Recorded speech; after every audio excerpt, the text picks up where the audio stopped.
(2월 11일) 원수 갚는 일을 하나님께 맡기라. 사무엘하 3장 22절에서 30절 말씀. 사무엘하 3장을 보게 되면 사울의 남겨진 아들 이스보셋에 대한 이야기와 또 그를 이끌고 도망쳤던 아브넬의 이야기가 나옵니다. 둘은 이스라엘 북쪽에서 요단강 근처에 있던 마하나임이라는 곳으로 패주해서 도망치게 됩니다. 또한 다윗은 헤브론 지역의 왕이 되죠. 그래서 아브넬이 다윗과 겨루기 위해서 베냐민 지파의 땅과 유다 지파의 땅의 경계였던 기브온이라는 지역으로 군사를 이끌어 쳐들어오게 되고 다윗은 그것을 대립하기에 맞서게 됩니다. 그날 전투를 하는데 한 가지 사건이 벌어지게 됩니다. 용사들이 서로 계속 나와서 서로 죽고 죽이는 상황이 지속되다가 이제 이스보셋이 도망을 치게 되는데 그가 도망치는 아브넬을 누군가 쫓게 됩니다. 누군가였냐면 수르야의 세 아들 중 아사엘이라는 사람이었습니다. 이 수르야에게는 세 아들 용사가 있었는데 다윗의 군대 장관이고 결국 비참한 치료를 맞이하지만 다윗의 정복 전쟁에 가장 큰 힘을 보탰던 요압이라는 사람과 또 아비새 그리고 아사엘이 등장하게 됩니다. 이 아사엘에 대해서 묘사하기를 발이 굉장히 빠른 사람이었다. 그래서 아사엘은 아브넬을 쫓아가는데 아브넬이 계속해서 우리가 싸울 필요가 없지 않느냐, 제발 돌아가라라고 만류합니다.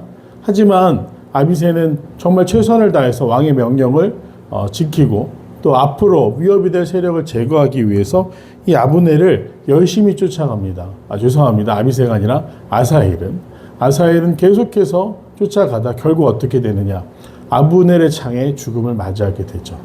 그리고 남겨진 형제 요압과 아비새는 그 슬픔에 그를 장사 지내고 후위를 도모하게 됩니다. 그런데 이 아브넬이라는 사람이 얼마나 기고만장했는가 하면 사울왕, 자신이 섬겼던 사울왕의 첩과 간통을 하게 됩니다.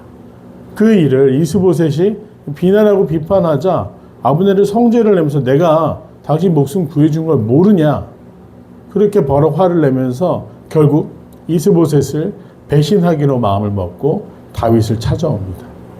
다윗은 어떻게 보면 배신자가 되고 첩자가 될 그 아브넬을 그 자리에서 죽일 법도 했는데 그렇지 않았습니다. 오히려 그를 회유해서 돌려보내게 됩니다. 근데 왜 이런 행동을 다윗이 했을까 생각해 보건대 다윗은 새로운 왕조를 세워야 됩니다.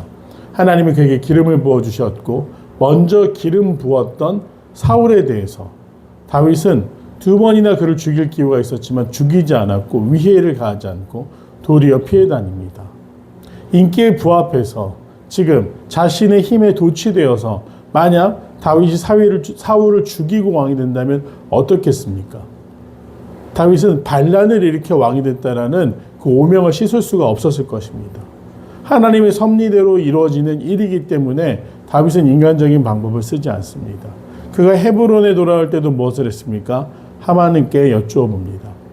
그래서 이스보셋과 이 아브넬을 처리하는 일도 자기의 마음, 감정대로 할 것이 아니라 하나님께 맡기고 이 모든 것이 물이 흘러가도록 정말 힘이 아니라 하나님의 방법으로 해결해야겠다는 생각으로, 물론 다윗 마음 한켠에도 아사엘의 죽음에 대한 책임을 묻고 싶었겠지만 그를 돌려보낸 것이죠. 그런데 문제는 그때 그곳에 요압이 없었습니다. 전투를 치르고 많은 전리품을 가지고 돌아오는데 어떤 것을 목격하게 되느냐, 누군가 꼭 전하지 않아도 될 말을 전하거나 거기에 자신의 감정을 보태서 전달하는 사람들이 있지 않습니까? 일도 마찬가지였습니다. 누군가가 요압에게 아브넬이 왔다 간 과정을 이야기합니다. 그러자 요압은 분노하죠. 그리고 사람을 보내서 이 아브넬을 다시 돌아오게 합니다. 아브넬은 지금 자신이 섬기고 있는 주인을 배신해야 되는 입장이니까 누구에게 잘 보여야 됩니까? 다윗에게 잘 보여야 했습니다. 그래서 다시 부른다라는 이야기에 다시 헤브론으로 돌아오게 됩니다. 요압은 마치 왕의 긴밀한 명령을 전할 것처럼 그를 따로 불러냈습니다. 그리고 어떻게 합니까? 살해합니다.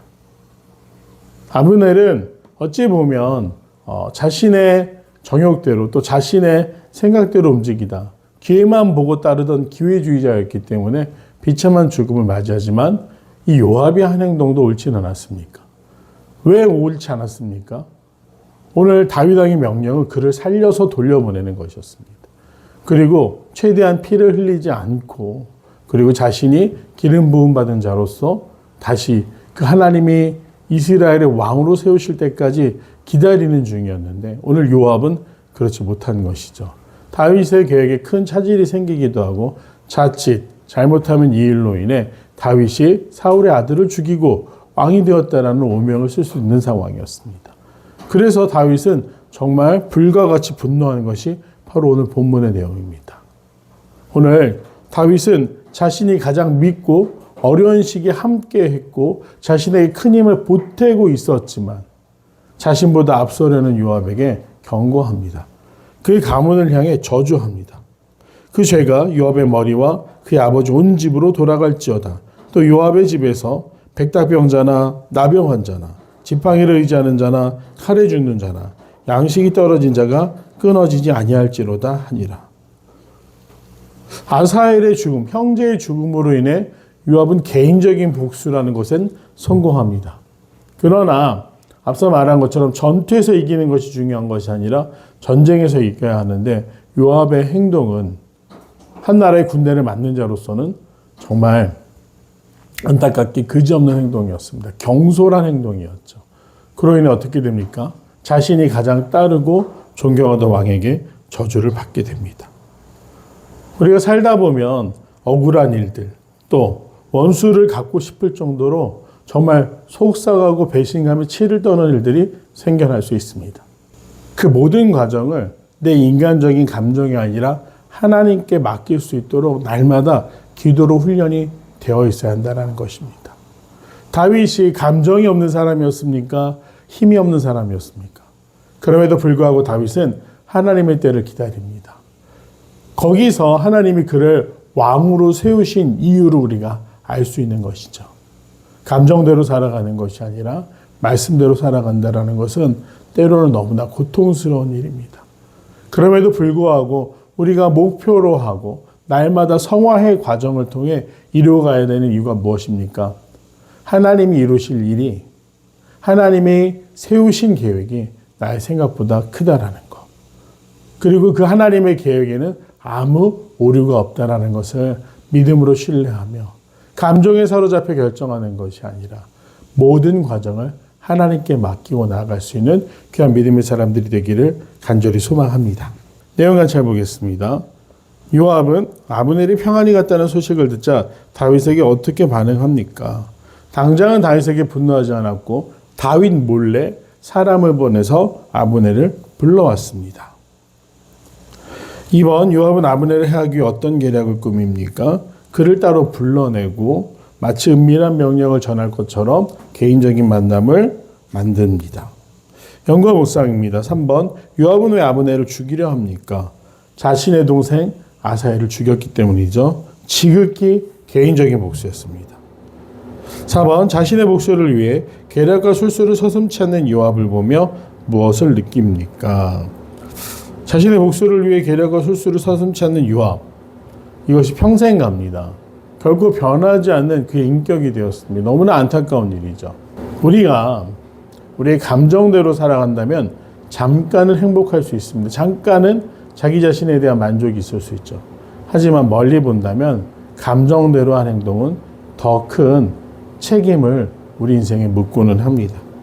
그래서 이 요압의 행동을 인간적인 마음으로는 공감이 되는 부분들이 분명히 있지만 그가 하나님의 일을 도모해야 되는 그 계획의 일부로서 요압의 행동은 경솔하기 그지없었고 또 왕을 거스르고 하나님의 뜻을 거스르는 행동이었다는 것을 볼 수 있습니다. 결단과 적용입니다. 최근에 억울한 일을 당해 힘들었던 적은 언제입니까? 내 안에 분노와 복수심을 내려놓고 의로운 재판장이신 하나님께 모든 원수 갚는 일을 맡기기 위해 오늘 무엇을 실천하겠습니까? 요새 사회적인 문화적인 트렌드 가장 그 흐름이 하나 있습니다. 바로 복수에 대한 내용들, 또 복수가 가지고 오는 그 통쾌한 느낌, 사람들이 이 도파민에 중독돼 있다는 거죠.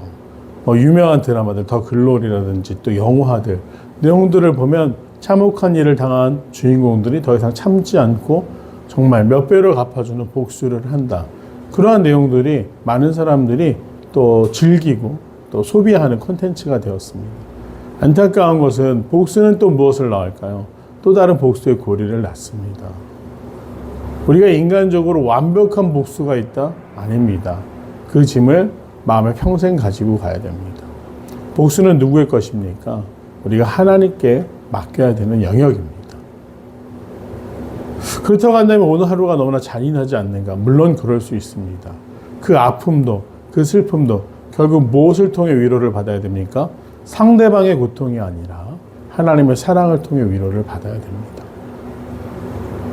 죄인이 나를 끝까지 사랑하시는 그 하나님께 우리의 삶을 드리면서 하나님 손에 나의 감정, 나의 마음, 나의 생각 모든 것을 맡기면서 하나님의 뜻이 이루어지기를 바라는 것이 믿는 자들의 모범이요, 믿는 자들이 살아갈 삶의 모습인 것이죠. 복수를 부추기는 세상 가운데서 믿음의 사람들은 어떻게 살아야 됩니까? 하나님의 사랑으로, 하나님의 생각으로. 그래서 하나님의 뜻을 이루어갈 수 있는 귀한 순례자의 삶을 살아가는 성도들 되시기를 간절히 소망합니다.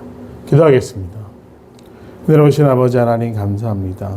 우리의 연약함을 아시는 주님, 우리의 감정과 우리의 생각은 인간적인 것들을 부추기지만 아버지 하나님 겸손히 그것까지도 주님께 맡겨드리고 하나님의 일, 하나님의 역사의 주인공이 될 수 있도록 우리의 감정대로 살아가는 것이 아니라 믿음과 사랑으로 살아갈 수 있도록 성령께서 우리를 인도하시며 위로하시며 오늘을 살아갈 힘을 더하여 주시옵소서. 감사드리며 사랑하는 예수님의 이름으로 간절히 기도드립니다. 아멘.